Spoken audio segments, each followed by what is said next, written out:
That's Droopy. Is he dead, boy? You want to take him? Or no?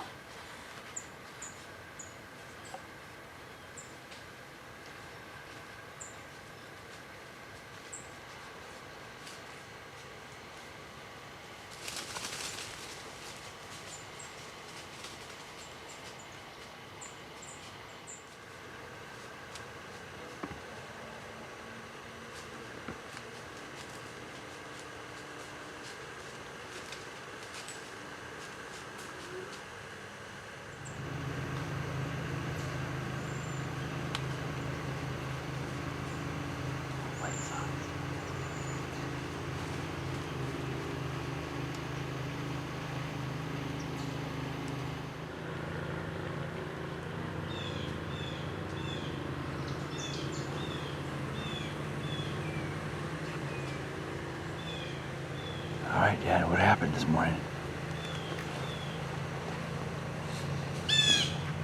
Well, we parked the truck below us and walked up this steep incline. Sean got set up first, and then I got up the tree.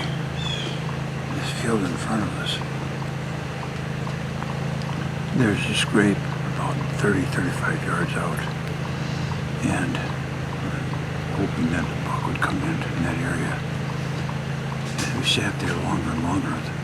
The does were coming out from along the line of the trees here, and they would follow back and forth, feeding wildly. And then from my far left, down this roadway, Droopy came through. I've seen pictures of him before, and he's looks like a 9-pointer. It is 10, maybe 10. He's got an ear that's been injured, and thus the name Droopy. He came to about 10 to 12 yards at the max, and then wandered through. I thought he was a really nice character, Buck, but we're hopeful to find something a little bit bigger than that. And then, as he drifted off, there's more and more does that have been coming from all angles.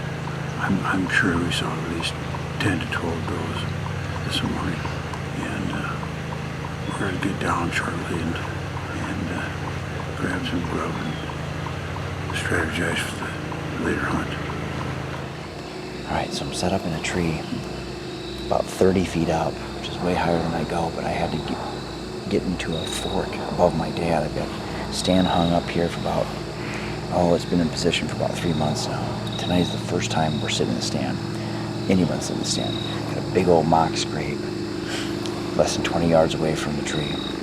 The camera overlooking it, and the big field to the east, and ponds to the west. And the wind's out of the north-northeast, so it's blowing from the bedding area back towards the access trail on the property that's situated along the river. And we're parked over there. So we had to change at the truck and then walked into the wind. And so what I'm doing right now is I got a little wax stick by Scent Thief, and I just rubbed it all over the tree here. And this stuff is incredible. Works just like the spray. So I got it all over. Helps cover up your scent, jam up your noses, if you will. So I've got that going on, and then I'm running the Ozonics HR 600. So it's a powerful 1-2 punch.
big old burr oak with my dad. He came down from Wisconsin, and we're after this deer right here.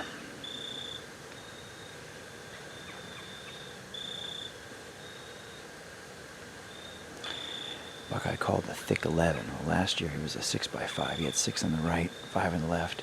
This year he went back to a mainframe 10, but he's got an extra kicker on the left and a drop tie on the right, which is really neat. So we're on the northwest corner of this Whitetail Institute Imperial Clover plot, and I've got the Dave Smith buck decoy out. There's 8 scrapes all the way around the outside perimeter of this food plot, so it's really active. Now this morning, this deer was out in the far corner. Got a picture of him on the old Tacticam reveal. The right way here.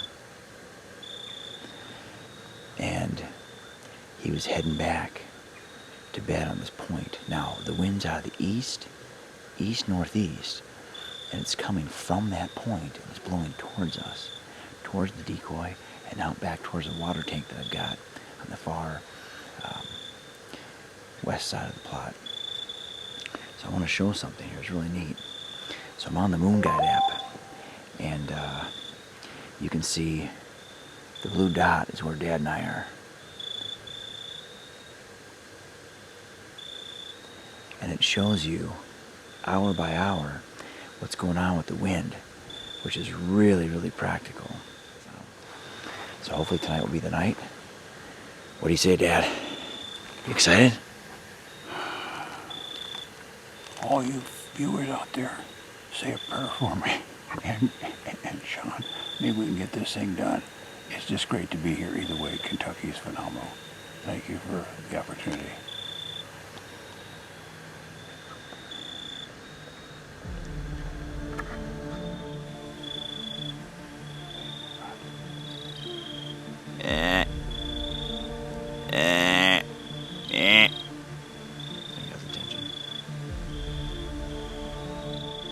Let's ignore that scrape.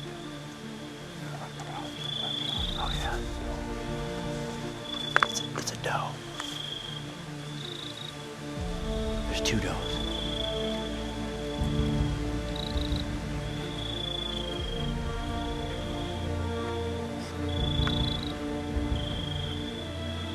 He's gonna scream. Oh, there he is. He's gonna come right in.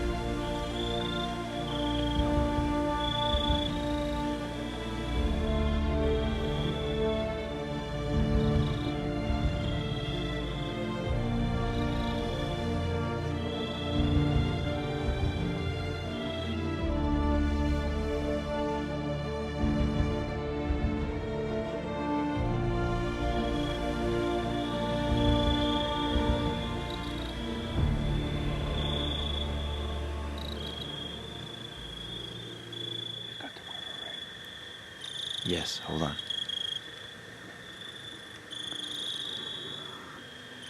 All right, any last words, Jerry? Adios. Nice try.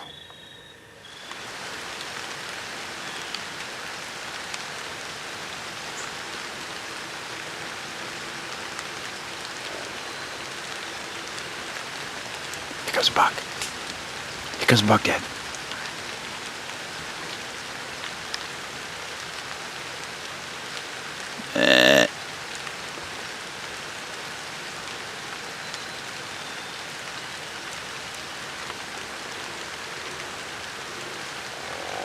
Bleh. It's a buck, Dad. And we had a really intense moment there for a second. I hope my camera mic picked up that buck growl, but there's a giant bodied deer. I just saw his right side as he came. I never saw him in the food plot, but he was maybe 30 yards away from me, just along the edge, and 25, 30 yards away, and right behind the cedar, right along the edge of the plot. And he growled at that doe.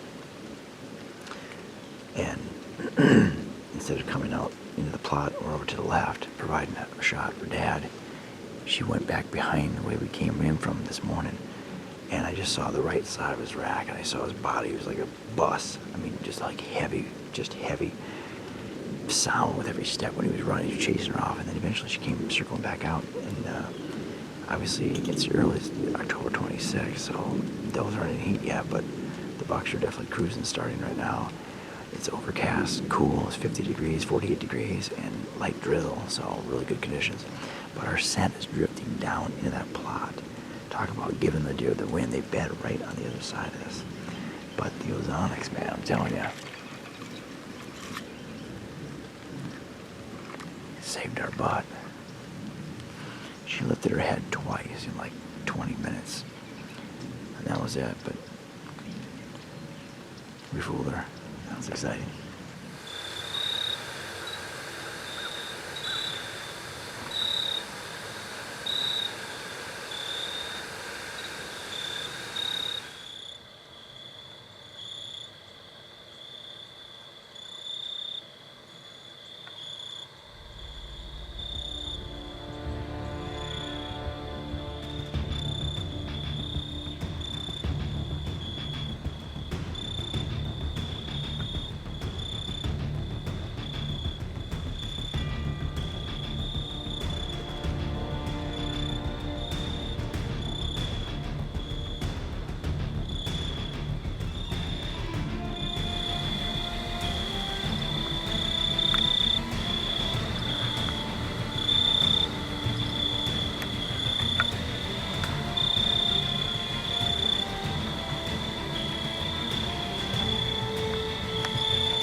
I think he's down. I just think him crash. Do you think so? Yeah. He just crashed.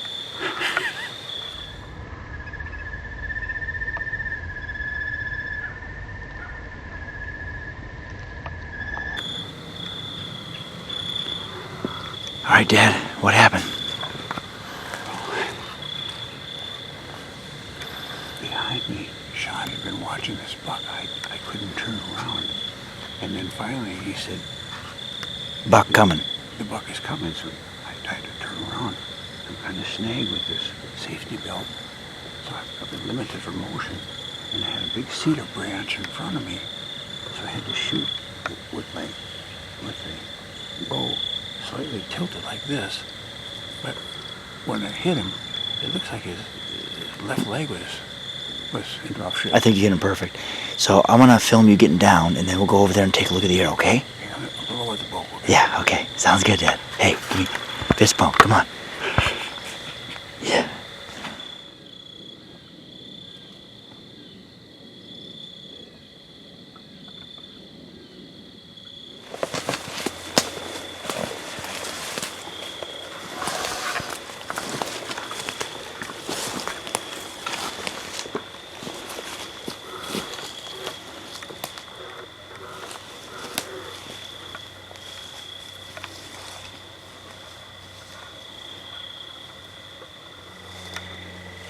Let me see.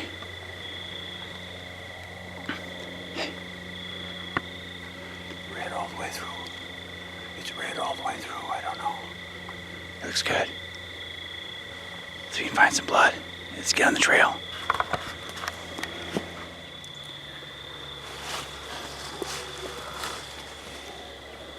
As the buck came down this trail here, Sean had seen him for quite a while filming. And it was about 25 yards. Hit him pretty good. His left leg dropped. And we got blood right here. We're going to follow it out the trail. Okay, let's get on him. I found him. I've got him, yeah. He's right here.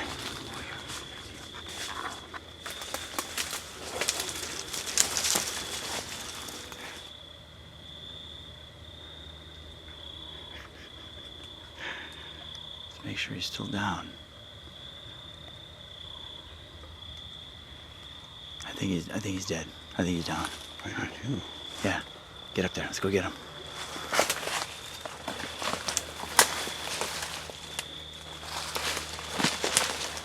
Gave us a common courtesy by dying right on my trail. I can't be used.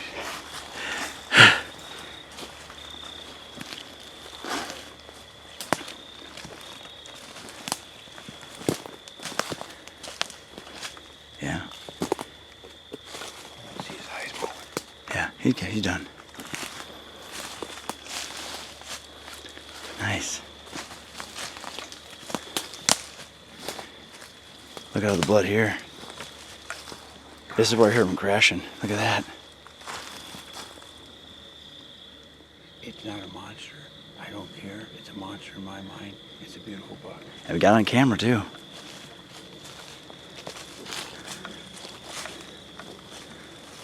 Yeah, go get him. Let's take a look.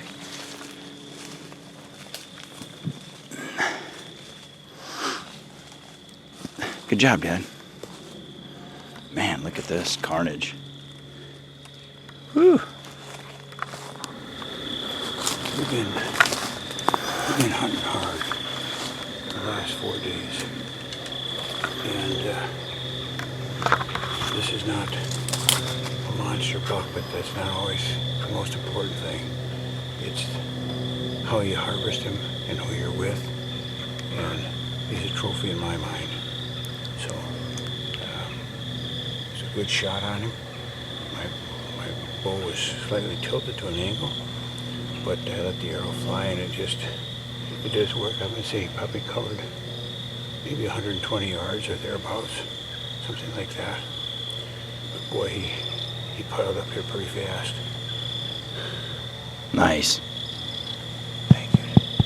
Thank you. More meat in the freezer. Huh? More meat in the freezer. Yeah.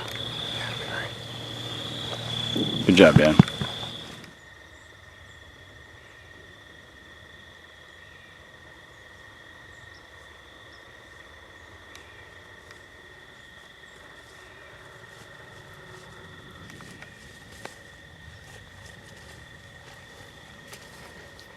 So I love when a plan comes together.